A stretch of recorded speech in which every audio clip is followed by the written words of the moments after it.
আসসালামু আলাইকুম। কেমন আছেন আপনারা সবাই? আশা করি সুস্থ আছেন, ভালো আছেন। তো আজকে প্রচুর পরিমাণে বৃষ্টি। সকালে 11টার দিকে আকাশ কালো হয়ে প্রচুর পরিমাণে বৃষ্টি নামলো। বৃষ্টি নামার পরে সারাদিন, তারপর 2টা পর্যন্ত বৃষ্টি হলো। 2টা পর্যন্ত বৃষ্টি হয়ে ফসল জ্বালাতো। 2টা পর্যন্ত বৃষ্টি হয়ে তারপর থেকে মেঘলাই আছে, সব ভিজা। তো ছাদেও যাওয়ার কোনো উপায় নেই, ছাদে প্রচুর পানি।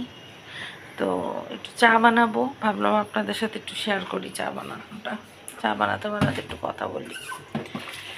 কি অবস্থা, আর কার কার ওখানে বৃষ্টি হচ্ছে যদি পারেন আপনারা, ভালো লাগলে আমাকে জানাবেন। শুধু আমার এখানে বৃষ্টি নাকি আপনাদের ওখানেও বৃষ্টি হচ্ছে?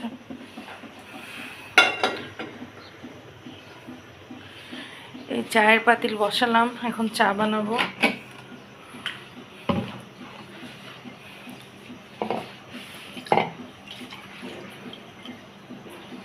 ভিডিও দেখে দেখে ব্লগ বানানো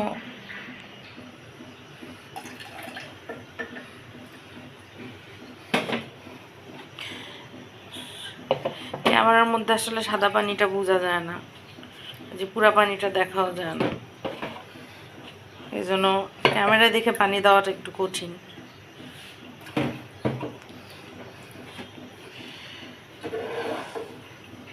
তো এই চায়ের পানি বসালাম, চা বানাই, আর ভাবলাম আপনাদের সাথে একটু শেয়ার করি।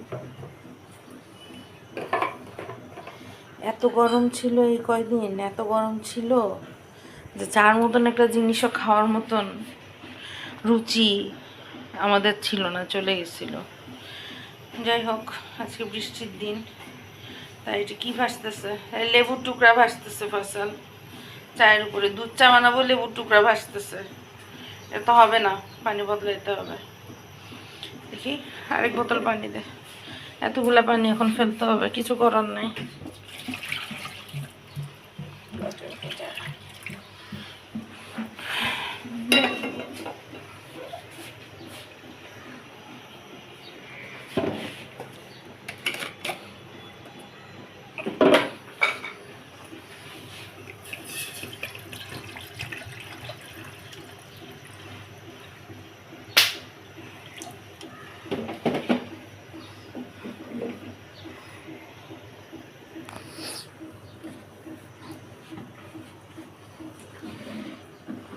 দুধ চা বাসায় বানানো হয় না প্রচুর দিন, সবাই আদা চা খায় অথবা গরম মশলা দিয়ে রং চা খায়, বাবা মা। অথবা দুধ চা খেলেও সিলনের প্যাকেট ইনস্ট্যান্ট মিল্ক টি আছে, ওটা বানায় খাওয়া হয় দুধ চা বানানোর এই ঝামেলার জন্য। কিন্তু আজকে ভাবলাম একটু দুধ চা বানাই। তো পানিটা গরম হলে আবার আসতেছি। প্রচুর বাতাস, বারান্দা দিয়ে মশারিটা নড়তেছে, দেখে যদি বোঝা যায়, জানি না বোঝা যাবে কতটুকু। প্রচুর বাতাস বারান্দা দিয়ে, বাতাসে মোবাইল পর্যন্ত ফেলে দিছে এইমাত্র। তাকের উপর মোবাইল রাখছিলাম, এই যে ফয়সাল, তাকের উপর মোবাইল পর্যন্ত ফেলে দিছে। মোবাইলটা তাকের উপর রাখছিলাম। ও ফয়সাল, কাপড়টা ওয়াশিং মেশিনের ভিতরে ঢুকা।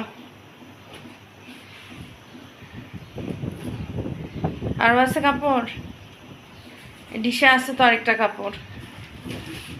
ও তো এই আর কি, চায়ের পানি গরম হচ্ছে।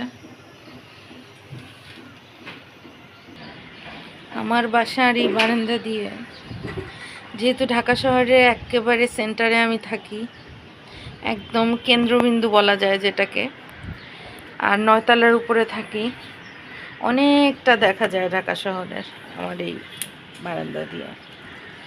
আপনারা দেখতে পাচ্ছেন, অনেক দূর পর্যন্ত দেখা যায়। ভালোই লাগে, বাতাসের সময় বাতাস, আবার রোদের সময় ওরকম কষ্ট, গরমটাও ওরকম হয়, যেহেতু ছাদের নিচে থাকি। সেই গরম, দিনে যা গরম, রাতের বেলা দ্বিগুণ গরম। তারপরেও বৃষ্টি হলে খুব ভালো লাগে, বৃষ্টির সময় খুব ভালো লাগে। এখানে মশা মাছির জন্য নেট দিয়ে রাখছি, নেটটা লাগাই দে ফসল, ধর নেটটা লাগাই দে। মশা মাছির জন্য নেট দিয়ে রাখছি। ফসল অপেক্ষা করতেছে, চা খাবে।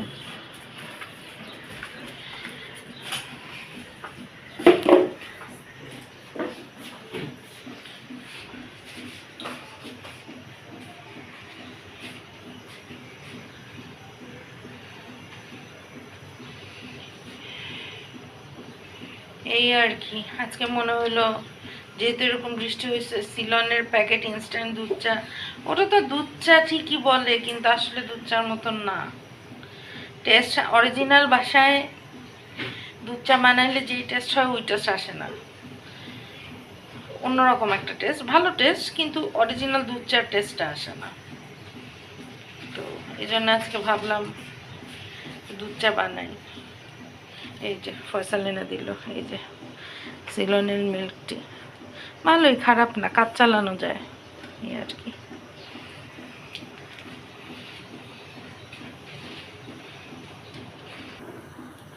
তো চায়ের পানিটা ফুটে গেল, এখন চায়ে আমি প্রথমে চিনি দিয়ে দিব। আমি চিনিটা সবসময় একবারেই দেই, একবারে দিলে চিনিটা মিশে ভালো।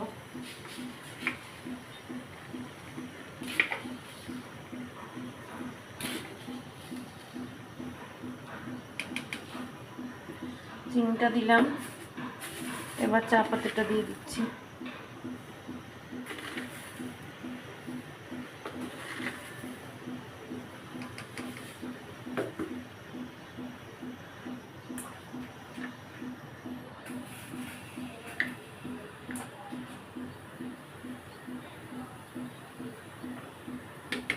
যাক, এখন এটা হতে থাকুক।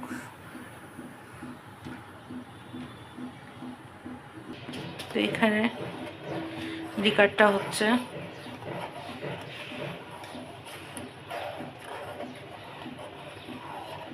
লিকারটা আরও অনেক জাল হবে, আরও অনেক জাল হলে তারপর লিকারের মধ্যে, লিকারটা গ্লাসে নিয়ে গ্লাসে দুধ মিলাই দিব, শর্টকাট। আর দুধের চায়ের লিকারের পাতিলের মধ্যে আর দুধ দিলাম না আমি। তো আমার চায়ের লিকারটা হতে হতে আমি গ্লাসে দুধটা দিয়ে রাখি।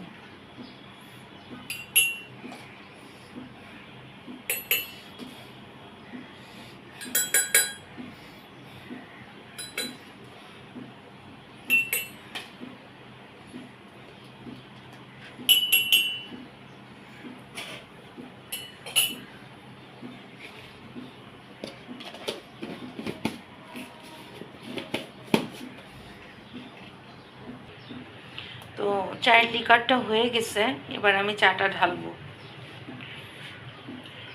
আসলে একা করা তো কঠিন, আমি ফয়সালকে দিই। এখানে মগ নিয়ে আসার কারণ সিঙ্কের উপরে হচ্ছে গিয়ে চায়ের পাতিলটা দিয়ে চা ঢালার সময় পড়ে, তো ওটার কারণে আমি সিঙ্কের উপর নিয়ে আসছি, পড়লে সিঙ্কে পড়বে, ধুয়ে দিব। তো এখন আমি চাটা ঢালবো।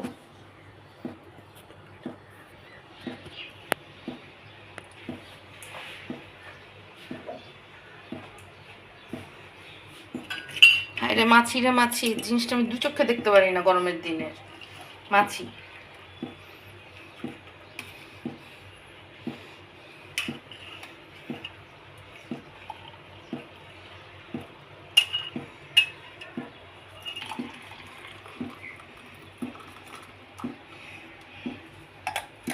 ফয়সাল আবার একটু দুধ চা খাইতে চাইছে, ভাবলাম আজকে শখটা পূরণ করে দিই।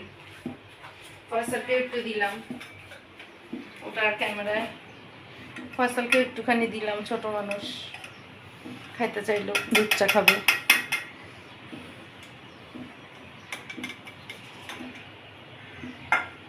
আবার বৃষ্টি হবে মনে হয়, আবার মনে হয় বৃষ্টি হবে না, দেখো আবার মনে হয় বৃষ্টি হবে। তো এই হইলো চা, কালারটাও সুন্দর হয়েছে, বানায় ফেললাম। বৃষ্টির দিনের জন্য খুবই উপযোগী একটা খাবার, সেটা হচ্ছে দুধ চা। যাই হোক, আমরা এখন চাটা খাই, বাবা, মা, আমি। এই নানার নামাজ পড়া হচ্ছে ফয়সাল, দেখতো আমি ফয়সাল আমরা আরাম করে খাই। আজকের ব্লগটা এই পর্যন্তই থাক। আবার এরপরে কোনো একদিন যদি দেখি আপনারা পছন্দ করতেছেন, কোনো একদিন দেখা হবে। আল্লাহ হাফেজ।